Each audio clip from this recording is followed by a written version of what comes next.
bienvenue sur la chaîne En route avec Kev. Alors, comment allez-vous? J'espère que vous allez bien aujourd'hui. En tout cas, j'ai plaisir à vous rencontrer, à animer une émission aujourd'hui en compagnie de Vianney, d'accord? Et qui a accepté de vouloir jouer le jeu d'une interview. Donc n'hésitez pas à rester jusqu'au bout de cette vidéo car nous allons voir des choses vraiment intéressantes aujourd'hui, d'accord? Donc voilà. Alors aujourd'hui, comme je vous ai dit, on reçoit Vianney. Vianney, bonjour. Bonjour. Alors Vianney, c'est un jeune qui a créé son business, qui a 25 ans et cofondateur de 3 sociétés, si je ne me trompe pas. C'est ça. D'accord. Et qui a aujourd'hui accepté de nous faire part de son témoignage et de son expérience vis-à-vis de tout cela. Alors, Vianney, je te remercie déjà pour avoir prêté le jeu de te prêter au jeu de la caméra. Je t'en prie. D'accord. C'est vraiment une chose pas évidente. Pourquoi? Parce que bon, Vianney est très chargé et on a essayé de caler une date ensemble pour pouvoir se rencontrer et puis partager ensemble. Vianney, pourrais-tu te présenter à nos amis internautes? Oui, bien sûr. Donc, je m'appelle Vianney, moi j'ai 25 ans. En fait, j'ai un parcours en fait assez simple, pas fait grand chose finalement. J'ai étudié pendant 5 ans le droit et la finance. À la fin de mes études, je me suis rendu compte que j'étais très attiré par l'entrepreneuriat et donc j'ai rejoint une bande d'amis pour monter des sociétés. En fait, je vais en parler un peu plus en détail après. Et donc voilà, j'habite à Paris. J'ai pas particulièrement de passion très importante, qui m'occupe énormément. Je suis chrétien, c'est aussi important pour moi. C'est une valeur aussi qui nous rassemble. Et voilà dans les grandes lignes, je pense que ce que je peux dire. D'accord, ok. Alors Vianney, qu'est-ce qui a fait qu'en sortant d'une grande université, tu as pu aller directement dans le privé, avoir un poste intéressant et que tu t'es lancé tout de suite dans l'entrepreneuriat? En fait, il y a eu plusieurs choses. Déjà, je pense que ce qui a été assez déterminant, c'est que je me suis rendu compte un petit peu pendant tout mon parcours jusqu'à la fin de mes études que j'aimais bien rendre service aux gens et créer des choses en fait. Et donc ça, c'était quelque chose qui m'animait. Et donc avec ça, en fait, tout au long de mes études, j'ai essayé de voir un petit peu comment je pouvais accompagner des personnes, comment je pouvais proposer des services, en parallèle finalement de mes études. Donc ça, c'était un premier point qui était assez important pour moi. Et en fait, petit à petit, en faisant ça, j'ai eu l'opportunité de monter une première boîte parce qu'une des activités que j'avais eues en fait pendant mes études s'avérait être une opportunité de business assez intéressante. Et j'ai eu la chance en fait d'avoir une équipe à ce moment-là qui s'est constituée de personnes que je connaissais qui avaient des profils techniques très intéressants et très complémentaires du mien. Et donc finalement il y a eu ce bon alignement qui fait qu'on s'est retrouvé au bon moment, au bon endroit et finalement l'hésitation a été très courte pour moi. Je me suis rendu compte que je serais beaucoup plus épanoui là-dedans à faire cette chose que j'aimais beaucoup plutôt qu'à continuer à travailler pour d'autres en fait dans des domaines que je trouvais intéressants mais qui ne me passionnaient pas fondamentalement.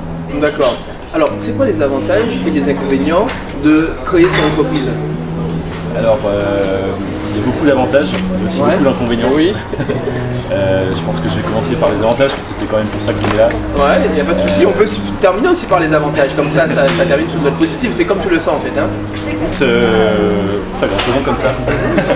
Je dirais que mais souvent les avantages et les inconvénients se répondent aussi quelque part. Il faut les mettre en parallèle.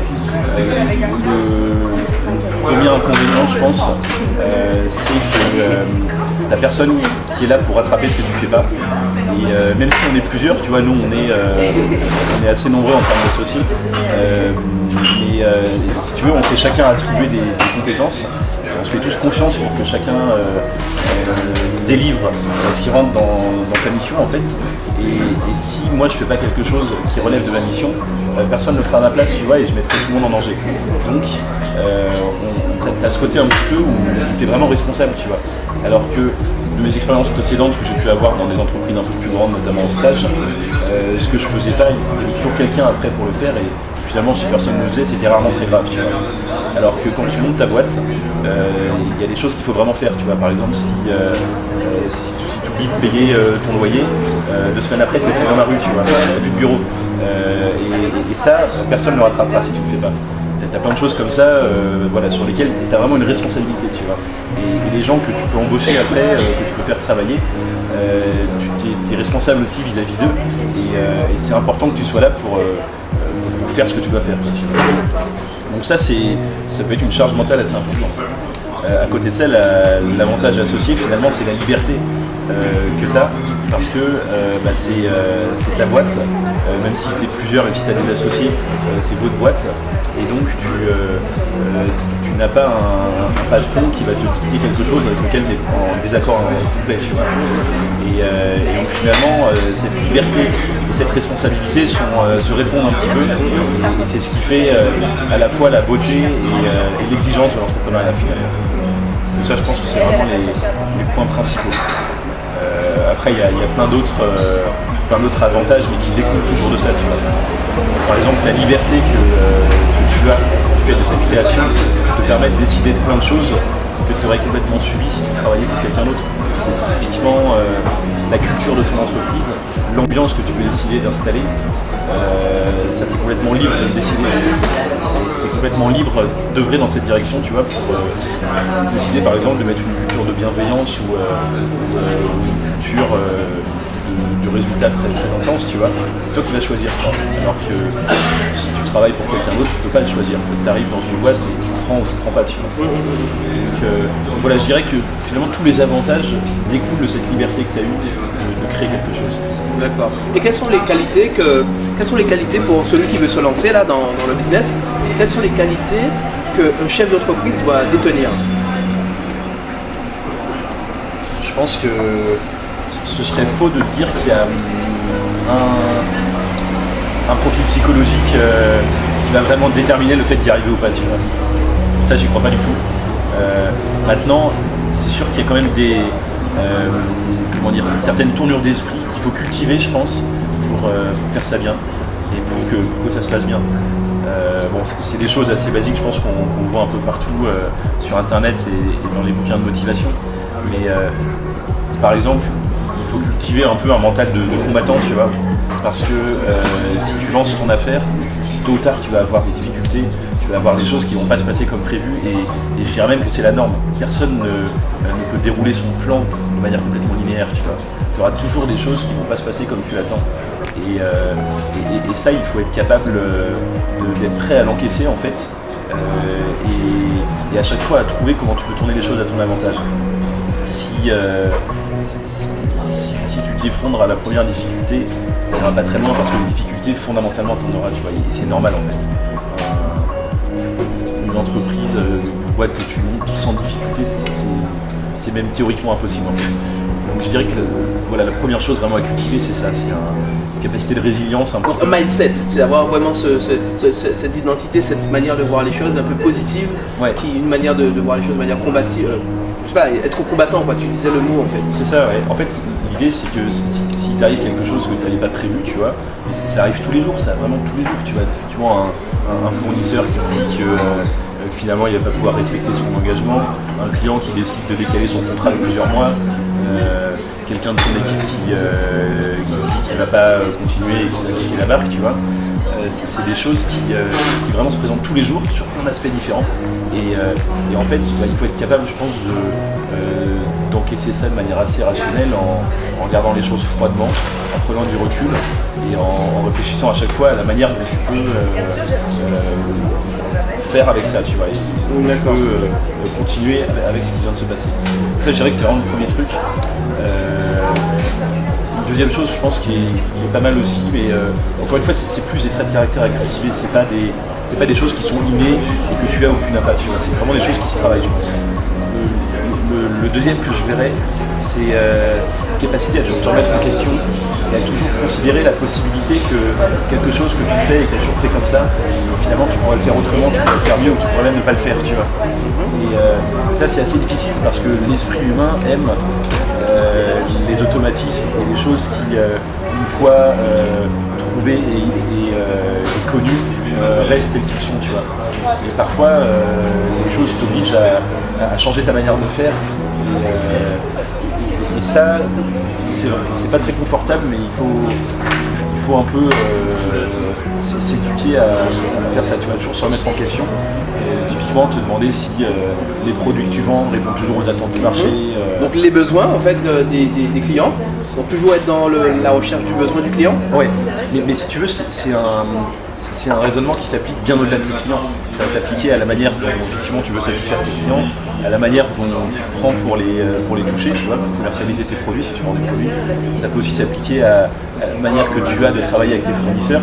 Ça peut aussi s'appliquer au choix de tes fournisseurs que tu peux remettre en question tous les jours en disant est-ce que lui aujourd'hui c'est toujours celui qui correspond mieux à ce que je veux faire, tu vois. De manière générale, c'est un esprit critique, tu vois, qu'il faut développer. Toujours te demander si ce que tu fais, que tu as un très bon choix il y a une semaine, il y a un an, c'est toujours un très bon choix. Tu vois. Et ça s'applique à tous les domaines de ton entreprise en fait. Donc du coup, être chef d'entreprise, c'est pas de tout repos. Il y a pas mal de réflexions qui rentrent en ligne de mire, mais c'est quand même assez excitant cette aventure. C'est ça, effectivement. D'accord. Alors après, pour être tout à fait complet, moi j'ai pas non plus l'expérience vraiment de chef d'entreprise parce que, comme je te disais, on est plusieurs associés et on se répartit en fait les différentes missions, tu vois. Donc j'ai pas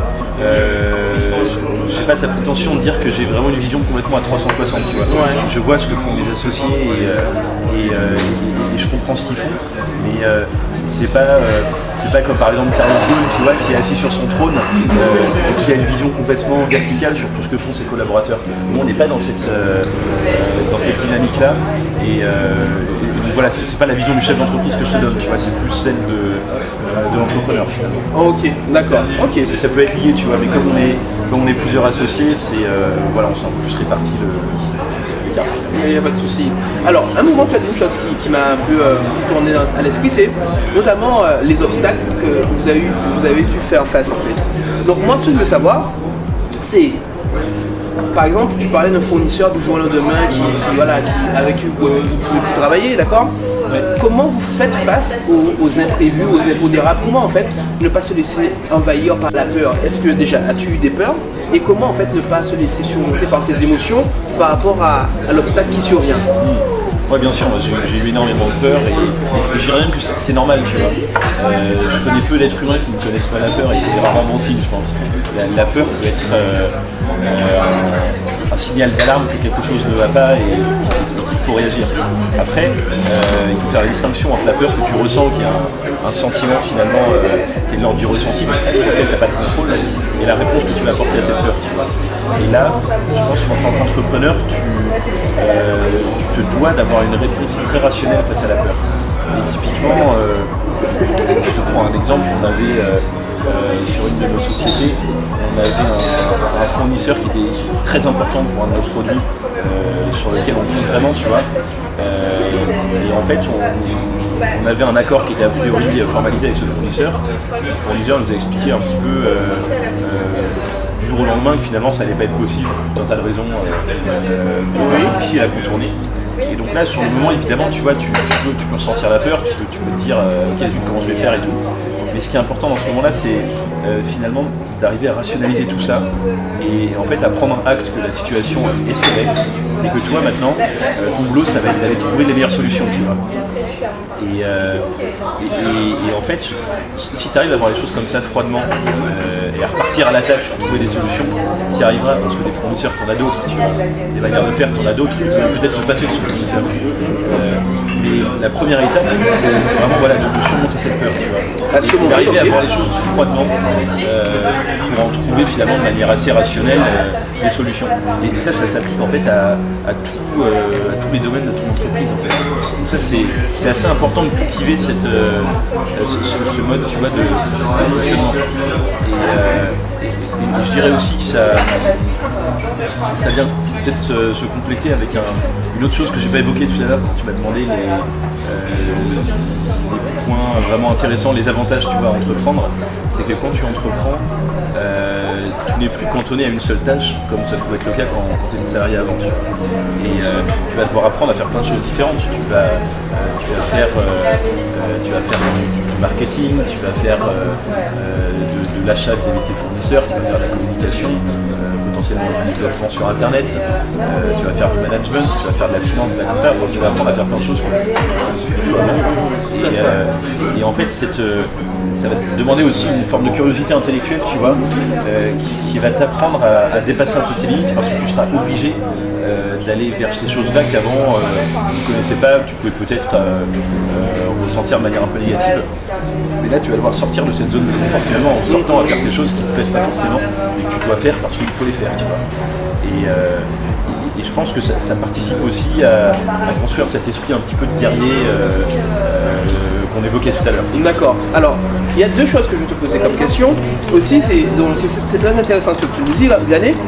C'est la première étant, en fait, c'est... tu as parlé à un moment dans ta présentation de la foi, d'accord? Voilà, c'est ce qui nous rassemble aussi, ok? Qu'apporte la foi dans ta pratique quotidienne en tant qu'entrepreneur, en fait?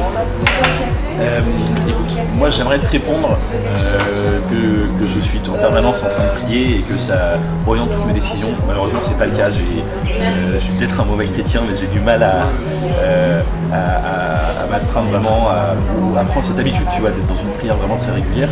Maintenant effectivement dans les moments de doute assez intenses, assez violents, et il y en a, tu vois, je pense que c'est normal, c'est quelque chose qui peut vraiment être une boussole, je pense, qui peut te montrer la bonne direction, tu vois. Parce que je pense que sur tous les grands sujets de notre vie, la prière nous éclaire et la prière peut nous permettre de trouver en fait la direction dans laquelle on doit aller, parce que le Seigneur est là pour nous éclairer. Et d'ailleurs, si on regarde la vie de Jésus, je pense que c'est un guide, c'est presque un manuel de vie aussi, tu vois. Donc je pense que c'est un élément qui peut t'aider aussi à rationaliser un petit peu, à prendre du recul et à entrevoir des bonnes solutions. Tu vois, tout comme certains trouveraient ça dans la méditation ou dans la lecture des grands philosophes. Moi je pense qu'en tant que chrétien, je vais le trouver plus dans les Écritures saintes ou dans la prière. D'accord, donc voilà, ok, je vois bien ce que tu dis. Alors, tu as parlé aussi tu as associé avec des gens, d'accord? Ouais. Tu as fait référence aux avantages, plus aux avantages qu'aux inconvénients. As-tu des inconvénients à être associé avec des gens? Écoute, évidemment, tu vois, il y a évidemment des inconvénients qui, je pense, sont très peu de choses à côté des avantages. On peut quand même les évoquer.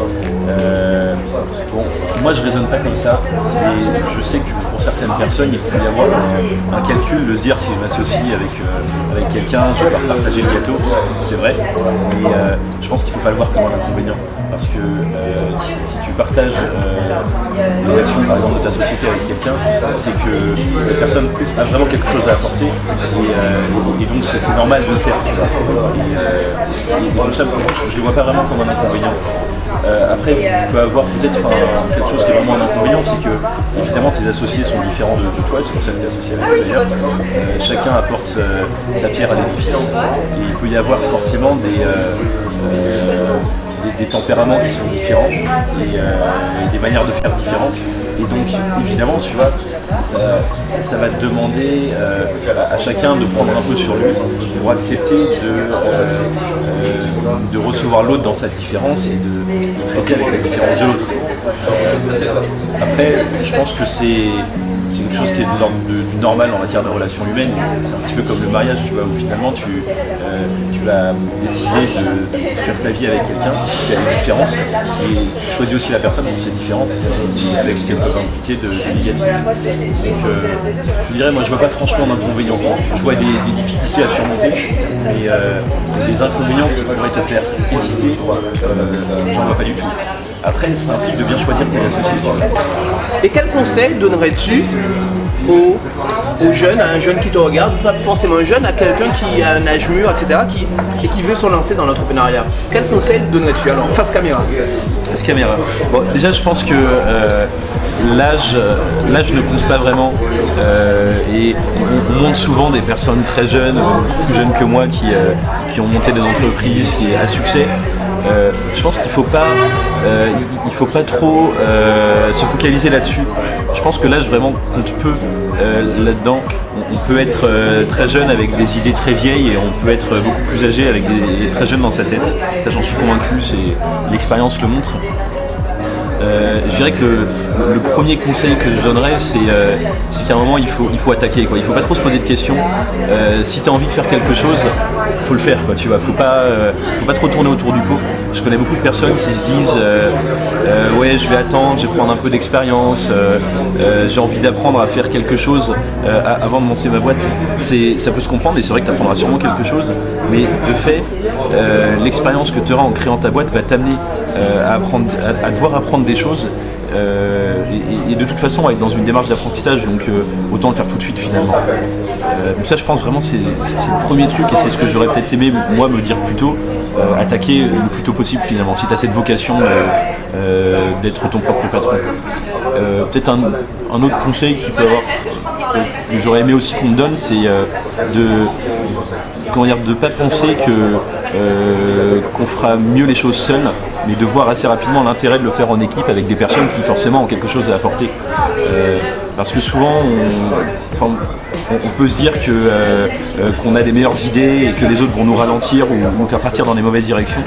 Mais quelque part, on ira toujours plus loin à plusieurs. Ça prendra peut-être un peu plus de temps, ça sera peut-être pas exactement ce que tu avais en tête au début, mais ça ira forcément plus loin. Je pense que c'est de l'évidence parce que le fait d'être à plusieurs, ça oblige à débattre et le débat permet d'écarter les mauvaises idées ou les idées farfelues qui ne tiendraient pas la route en fait. Donc je pense que ça c'est vraiment hyper important. Et après peut-être une dernière chose, c'est de croire en soi tout simplement et de ne pas se dire que c'est réservé aux autres parce que c'est pas le cas, c'est pas du tout réservé aux autres. On voit souvent plein d'exemples d'entreprises à succès avec des jolis sites internet ou des pubs très bien tournées et ça peut nous donner l'impression de finalement on n'arrivera jamais à faire ça. Mais il faut se dire que toutes les boîtes qu'on voit qui en sont là, elles ont toutes commencé avec un ordi portable et deux personnes qui avaient du mal à finir leur fin de mois, quoi. C'est normal de ne pas arriver tout de suite au même résultat qu'Amazon et Facebook et c'est même souhaitable je pense de passer par là. Donc voilà, je pense qu'il faut vraiment croire en soi et à un moment si tu te dis que tu as envie de le faire, faut le faire, quoi, parce que sinon tu le regretteras et ce serait dommage. Alors, aujourd'hui, Vianney nous a fait part de son expérience très très enrichissante. C'est vraiment, voilà, il nous a fait part de son... Avec sincérité aussi, ce que j'ai oublié de souligner, c'est que voilà, Vianney c'est quelqu'un de sincère, d'intègre, en tout cas qui s'efforce de l'être, d'accord, et qui a accepté, voilà, de nous faire part de son témoignage. Alors, et aussi Vianney a fait référence à une chose qui est essentielle. Dans son discours, il a parlé de vocation. Alors récemment, avec Lydia, nous avons fait une vidéo sur la vocation. Je t'invite à regarder, si tu n'as pas regardé cette vidéo, on va la mettre dans la barre des commentaires, d'accord, et puis voilà, tout simplement. En tout cas, Vianney, merci encore d'avoir fait part de ton expérience, d'accord. Si vous avez des questions, si vous avez des commentaires, allez dans la barre des commentaires et puis si Vianney pourra répondre, il répondra. Mais bon, en tout cas, c'est quelqu'un de très chargé. Et puis voilà, je le transmettrai s'il y a des questions ou pas, d'accord. Merci d'avoir suivi cette émission, merci et n'oublie pas de t'abonner sur la chaîne En route avec Kev. Ciao ciao.